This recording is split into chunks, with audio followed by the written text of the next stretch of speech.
ምዕራፍ 8 መለከትን ወደ አፍህ አቅርብ፣ ቃል ኪዳኔን ተላልፈዋልና በሕጌም ላይ ዐምፀዋልና በእግዚአብሔር ቤት ላይ እንደ ንስር ይመጣል። እነርሱም አምላክ ሆይ እኛ እስራኤል አወቅንህ ብለው ወደ እኔ ይጮኻሉ። እስራኤል ደግነትን ጥሎአል፣ ጠላትም ያሳድዱታል። ለራሳቸው ነገሥታትን አነገሡ፣ ከእኔም ዘንድ አይደለም። አለቆችንም አደረጉ፣ እኔም አላወቅሁም። ለጥፋታቸውም ከብራቸውና ከወርቃቸው ጣዖታትን ለራሳቸው አደረጉ።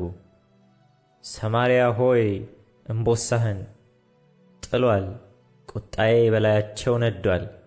እስከ መቼ ድረስ ንጹሕ ሊሆኑ አይችሉም? ይህ ደግሞ ከእስራኤል ዘንድ ነው። ሠራተኛ ሠራው፣ እርሱም አምላክ አይደለም። የሰማርያም እምቦሳ ይቈራረጣል። ነፋስን ዘርተዋል፣ አውሎ ነፋስንም ያጭዳሉ።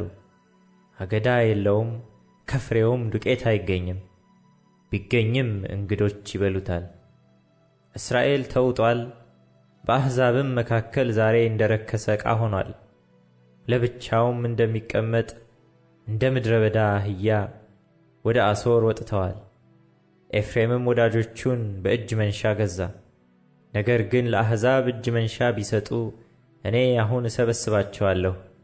ከንጉሥና ከአለቆችም ሸክም የተነሣ ይደክማሉ።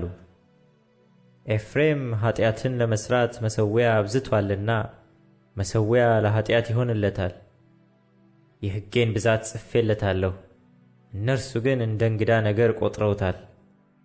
መሥዋዕቴን ያቀርባሉ፣ ሥጋንም ያርዳሉ ይበላሉም፣ እግዚአብሔር ግን አይቀበላቸውም። በደላቸውንም ያስባል፣ ኃጢአታቸውንም ይቀጣል። እነርሱም ወደ ግብጽ ይመለሳሉ። እስራኤል ፈጣሪውን ረስቶአል፣ መስገጃዎችንም ሠርቶአል። ይሁዳም የተመሸጉትን ከተሞች አብዝቶአል። እኔ ግን በከተሞች ላይ እሳትን እሰድዳለሁ፣ አዳራሾችንም ትበላለች።